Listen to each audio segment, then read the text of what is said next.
ቴዲ ቀኝ እጅህን አውጣ፣ አንሳ ወደ ላይ። ኪነትን ብትከዳት ትክዳ። ይህን አርማ ላንተና ለሙያ ጓደኞች አስረክቤያለሁ። ቃል ገብተሃል።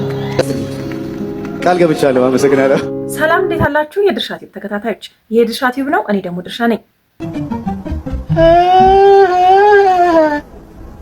አጀት ዛሬ አዲሱን የቴዲ አፍሮ አልበም መለቀቅ አስመልክቶ የሶሻል ሚዲያውን ድባብ አብረን እንመለከታለን። ሰብስክራይብ፣ ላይክ እና ሼር እያደረጋችሁ አብራችሁን ቆዩ። Finally, Teddy Afro has dropped the album, the king of all kings, the legend of all legends, and the icon of all icons. አጎንብሰሽ ስትቆዝሚ ተደግፈሽ መጥረጊያው በምን ቀን ነው እስጢፎ ይላል ካለው ብዬ ላይቭ ሪከርድ ላይ ያወራሁት ያበረታታችሁ እንደዛም ብሎ ነበር እንዴ ብላችሁ ቴዲ አንድ ነው አለኝ። እሺ ግን ችግር አለው? ምን ችግር አለው? አንድ ኖረናት ለምናልፈው ህይወት ብመኝ ምን ችግር አለው? መመኘቱ እኮ አይደለም ክፋቱ። በእናንተ ደፋውን ታውቁኝ ምናምን ነገር ስቱዲዮስ ምናምን የሆነ ነገር ቢፈጠርስ ሆ ብለህ ማገዝ እንዳለብህ ቴዲን ሲያይ ምናምን ነገር ብለው እንደዚህ እያለቀሰ ምናምን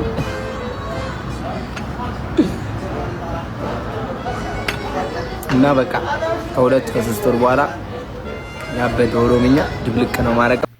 ምኞት አይከለከልም። በርግጥ ግን አይመስለኝም። መጣና ደግሞ ከሰዓታት በፊት የተለቀቀውን የቴዲ አፍሮ ሙዚቃ ሊገባኝ አልቻለም። እንዴት ነው የሚገባኝ? እኔ ወንድ በዚህ ፍጥነት እኔም እኮ አልገባኝም። ዝም ብዬ ነው እንዲህ ብለው ሲጀምር ርዕሱም አልገባኝም። እኔ አልገባኝም ርዕሱ ራሱ። ተረጋጋ። ምናልባት የዛሬ 2 3 ዓመት 4 ዓመት ሊገባ ይችላል። ሁላችንም እውነት ነው። በነገራችን ላይ እኔ በራሴ ማለት ነው የቴዲን ግጥሞች ለመረዳት በጣም ረጅም ጊዜያት ነው የሚፈጅብኝ። ኢቭን አንዳንድ ጊዜ ሳይገባኝም ዝም ብዬ የማዳምጣቸው ግጥሞች አሉት። መጀመሪያ ላይ ወጥቶ እስካሁን ድረስ ምን ማለት ፈልጎ እንደሆነ ያልገቡኝ ግጥሞች በጣም ብዙ ናቸውና የቴዲ ግጥሞች ዝም ብለህ መጀመሪያ 1-2 እንደሰማሃቸው የሚገቡ አይነት ግጥሞች አይደሉም። እኔ መፍታት የምትችሉ ሰዎች አግዙ ነው እግዚአብሔር። እኔ ተጨነኩኝ። አንድ አረፍተ ነገር አንድ ቃል ባላይ ቁጥር ምን ለማለት ፈልጎ ነው ይሄ ነገር ምንድነው እያልኩኝ ትምህርት የራሱ እንደዚህ ፎከስ አድርጌ አላውቅም። በዚህ ሰዓት እጅግ በርካቶችን እያነጋገረ የሚገኘው አዲሱ የቴዲ አፍሮ ዘፈን ላይ እየተሰጠ ያለው ኮመንቱም እንዲህ ይላል። ይህንን ዘፈን በ2050 የምትሰሙ ሰዎች እኛ 2018 ነዋሪዎች ስንሆን 8 ሰዓት አልደርስ ብሎን በቴዲ አፍሮ ዘፈን ጉጉት እጅጉኑ ቀኑ አልሄድ ብሎን ጠብቀን የሰማነው እጅግ ታሪካዊ ዘፈን እንደሆነ ሁላችሁም ማወቅ አለባችሁ። እባካችሁ ከኛ ተማሩ። ዘረኝነት፣ ብሔርተኝነት እኛን ሰላም ይነሳን የነበረ ነገር ከእናንተ ጋር ኢትዮጵያ ሀገራችን ፍቅር ከእናንተ ጋር ያሸንፋል ይላል። እናንተስ ይህንን ኮሜንት እንዴት አያችሁ? ታሳባ ህዝቡ ነው ኩየኔ የመጣሁት ቢያንስ ማለት ነው ቢያንስ ለአንድ ዓመት እነጊልዶም እነካሙዙ ምረፉ በቃ ይህን ዘፈን እንስማበት። እናንተም አትቀበሉ ብር አቀናብርልኝ ሲባል በቃ ቴዲ ዘፈን ለቋል ላልተወሰነ እንደ ዓመት አረዘመ እኛም ረፍት ወጥተናል ምናምን እያላችሁ በቃ አባሩ ዘፋኞችን እስኪ በእናትህ እነዛ በተለይ ቲክቶክ ምናምን የሚሰሩትን እስኪ አባሯቸው። እኛም እስኪ እንረፍ። ህዝቡ ጆሮ ደምቷል። በዚህ እስማማለሁ። ቲክቶክ የሚሰሩትና ቲክቶከሮቹን እረፉ በሏቸው። በቃ እንስማበት። አርፈን እስኪ ቲክቶከር ሆነው የሚዘፍኑትን እረፉ በሏቸው። ይሄን እንስማበት። በዚህ ያስማማኛል። ግን ሌሎች ዘፋኞች ያውጡ። በነገራችን ላይ የቴዲ አልበም ለመውጣት በተቃረበበት ሰዓታት ውስጥ ሰዎች እንደዚህ ነበር ሲቆጥሩ የነበረው 8 7 6 5 4 3 2 1 0 ቴዲያችን ተለቋል ይላል ጀምሮ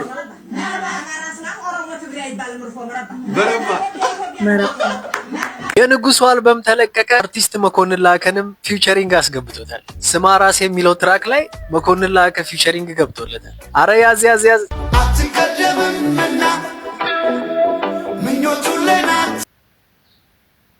ወደ 3 የሚጠጉ ትራኮቹ ሬጌ ናቸው። በነገራችን ላይ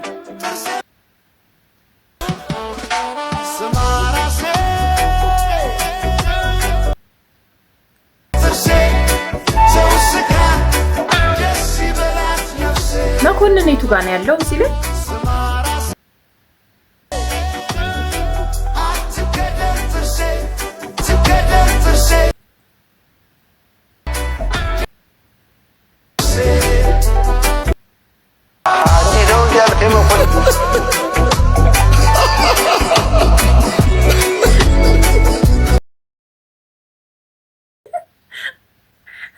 መጨረሻ ላይ ሳክሷ ገብታለች።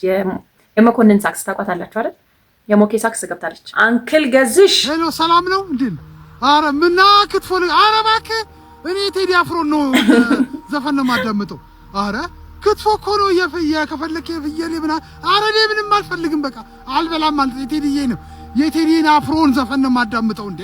አረ ተይ በክትፎማ አይሆን እንዴ? ሻን ዱባይ አትሄድም? አረ የትም አልሄድም። ቴዲ ለቆ አልበላም አልጠጣም፣ በቃ ቴዲን ነው የማዳምጠው። ከቴዲ ጋር ነው አብሬ ቴዲን ነው የማዳምጠው። በቃ የትም አልበላም አልጠጣም። ክትፎ ምናምን ከዱባይ በለጠ። አረ የትም አልሄድም። እንጃ አንዳንድ ቀልዶችም አሉ አልበሙ መውጣቱን አስመልክቶ። በስማም ያበዳል። በስማም ዳትስራ ናናራ ይሄን በመስማት አለብን። ከሁለት ደቂቃ በኋላ ማለት ነው።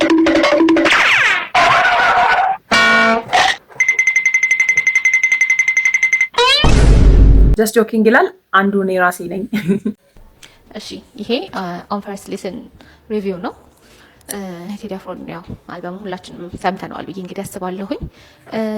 ጆሮ ውስጥ የገቡ 5 ዘፈኖች ነው የምነግራችሁ፣ የኔን ምርጫ ማለት ነው። እየቆየሁ ስሄድ እየደጋገምኩ ስሄድ ደግሞ ሌሎች ፌቨራይት እንደሚሆን ተስፋ አደርጋለሁ።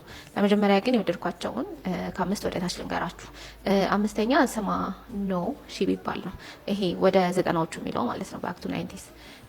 ይሄ ሙዚቃውን የሱ አዘፋፈኑ ምናምን የሆነ 90s ቫይብ አለው እና ደስ የሚል ነገር አለው። ብቻ ወደ 90ዎቹ ይሄዳል። መጀመሪያ የሰማሁት ዘፈን እሱ ነበርና ደስ ይላል፣ ወድጄዋለሁኝ እኔ። እና ደግሞ መኮንን ለአክ አለበት እና የቴዲ ከት ብሎ የሚስቅበት ፓርት ራሱ በጣም ነው ደስ የምትለው እና ያ ወድጃለሁ። ድጋሚ ምናምን እስቲ ምን እንደሆነ በደንብ ፖይንቱ ደግሞ ደርስበታለሁ። 3ኛ ምንድን ነው ጀንበር ነው። ያው ኦብቪየስሊ ሀገራችን ስላለችበት ሁኔታ ነው። እሱም ደስ ይላል በጣም ሲጀምር ያለው ኢንትሮ ራሱ በጣም ደስ የሚለው። 2ኛ መሬማ ነው። መሬማ በጣም ነው የሚያሳዝነው። ደስ የሚለኝ ነገር ቴዲ አይረሳም። አሁን ላይ የሆነ ሰዓት ላይ ነበረ ትዝ ካላችሁ፣ በተለይ 90s ላይ ስለ አረብ ሀገር ስለሄዱ ሴቶች አብዛኛውን ቤት ያንኳኳ ጉዳይ ስለሆነ በቃ ኦልሞስት ዘፈኖች በሙሉ በዛ ዙሪያ ላይ ነበረ የሚሰሩት እና ከዛ የሆነ ሰዓት ላይ ደግሞ እርግፍ ተደርጎ ተረሱ ነገር። ያ ኮንሰፕት ነው አሁንና በጣም ነው የሚያሳዝነው። ወደ ልብ የሚበላ ነገር ነው ያለው። የበውቀቱን እንትን የሚለውን ግጥም ነው ያስታወሰኝ። ምንድን ነው ማስቲካ የምትሸጥ ህፃን አይቶ የጻፈው ግጥም አለና የሆነ ነገሩ ተመሳስሎብኛል። ስሜቱም ሊሆን ይችላል። የመጀመሪያው ስምምነ ነው። የጉራግኛ ቶን ያለው በቃ ፐርፌክት ማለት ነው። ፐርፌክት ግጥሙ እንዴት ደስ እንደሚል ከዛ ደግሞ ጉራግኛ መሆኑ ከዛ ደግሞ አይኖ የናሽናል አንተም እንደሚሆን ማለት ነው። የሆነች ፓርት አላቸው አለ ያለ የሚለው ፓርት ከዛ ደግሞ ስምምነ ጉራግኛ እንዲመስል አድርጎት ነው እንጂ ይሄ ትልቅ ሰዎች እኛ ስምሙ ነን ምናምን ይላሉ። ተስማምተናል አንጣላም የሚለውን እንትን ለመስጠት ነውና በጣም ነው የወደድኩት። ጉራግኛው በጣም ነው ደስ የሚለው። በመጀመሪያ ጉራግኛና አማርኛ ትልቅ ነው ግጥሙ። እናንተ ከሰማችሁትና የወደዳችሁት ካለ ደግሞ አስቀምጡልኝ። ያ ዘፈን ያስጠላል። ከባድ የትኛውም ቲክታከር ከዛሬ ጀምሮ ለ2 ዓመት ምንም አይነት ዘፈን ካወጣ፣ በተለይ ቲክቶከሮች ዘፈን እንዳታወጡ። የትኛውም አይነት ቲክታከር ምንም አይነት ዘፈን ማውጣት የለበትም። ምንም አይነት ዘፈን እንደው በመድኃኒዓለም አደራ። ከቲክታከሮች ለቲክታከሮች የተሰጠ ማሳሰቢያ። ማ የሚለው ትራክ በጣም ብዙ ሰው ወዶታል። ነገር ግን አረብ ሀገር የሚገኙ እህቶቻችን በጣም ውስጣቸውን የነካ ሆኖ ተገኝቷል እና ሀቢባም ሪያክት አድርጋበታለች።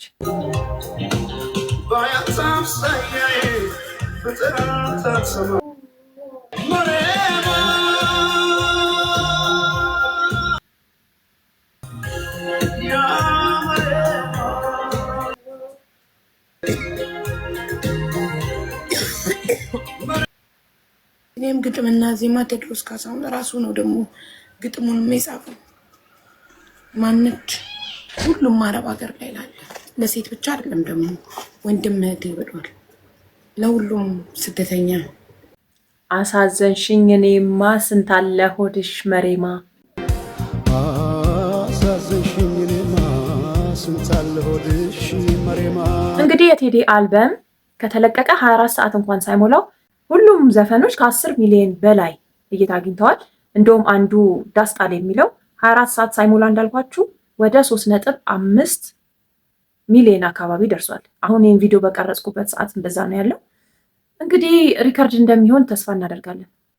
አባይ ለዘዴው ባፊቀድ ማለት አምኖ በከዳት እንዴት ያ ወርቅ ያበደረ ደርሶታለት እንዴት ይችላል ዝም ማለት።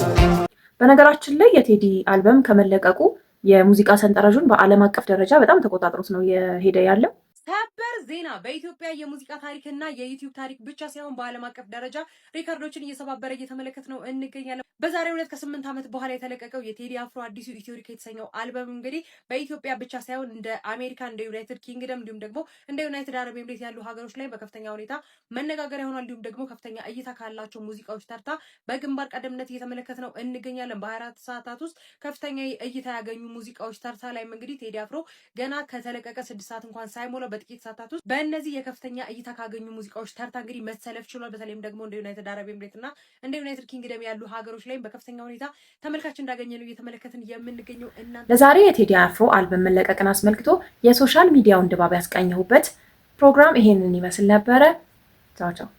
ዜማ ብቻ አይደለም ያዜመው፣ የሆነ ስቶሪ ነው የነገረን። ናሽናል ስቶሪ፣ የሆነ ናሽናል ኮንሽስነስ ነው ያነቃነቀውና ቴዲ የሚያወራው በሰም ብቻ ሳይሆን በወርቅም ስለሆነ በጥሞና ማዳመጥ አለብን። በሚሊዮን እየታየ ነው። this is an incredible achievement። ኢትዮሪካ እንግዲህ 18 ትራኮችን አቅርቦ የሚገርም ኢንላይትመንት ነው ቁጭ ያደረገው። ልክ ሲጀምር ዳስጣል የሚለው ትራክ ነው ያለው። በርካታ ችግሮቻችንን ያሰምርበታል፣ ያነሳልናል። ከዛ በኋላ ወደ ኢትዮሪካ የሚለው እንግዲህ አፍሪካ ውስጥ የሊደርሺፕ ችግር እንዳለ፣ ይህም ሊደርሺፕ ችግር በቅንነት ተፈቶ ወደ አንድነት የምንመጣበትን ሁኔታ ነው አበረታቶ የሚያልፈው። ደም ከፍለው እዚህ ደረጃ ያደረሱን አባቶቻችንን አመስግኖ ሄዶ ብዙ ችግሮቻችንን ካነሳ በኋላ 18ኛው ትራክ የሚገርም ኮንክሉዥን ነው። ምንድን ያደረገው? እኛ ኢትዮጵያውያን የምንገኘው ከንጋቱ 11 ሰዓት ነው ያለው። so what does it mean? ይሄ ዝም ብሎ ኦኬ ከንጋቱ 11 ሰዓት ነው ማለት አይደለም። ከንጋቱ 11 ሰዓት ላይ ነው፣ ልንነቃ ነው። we're about to change, a new dawn is coming። አዲስ ጀንበር እየመጣ ነው። የትራኩም ርዕስ ጀንበር ነው የሚባለው እና ገና ጀንበሩ አልወጣም ግን ሊወጣ ነው። ኢትዮሪካ ማለት እሱ ነው። it's a new beginning። so ቴዲ አፍሮ ኢትዮሪካ ሲል ዝም ብሎ ከላይ ሰሙ ኢትዮጵያ አፍሪካ አይነት ነገር ነው፣ እውነት ነው። ነገር ግን ውስጥ ገባ ስንል እቺን ቶ እንመለከታታለን፣ ሂስትሪዎቻችንን እንመለከታለን። እቺ ቶ it represents sacrifice።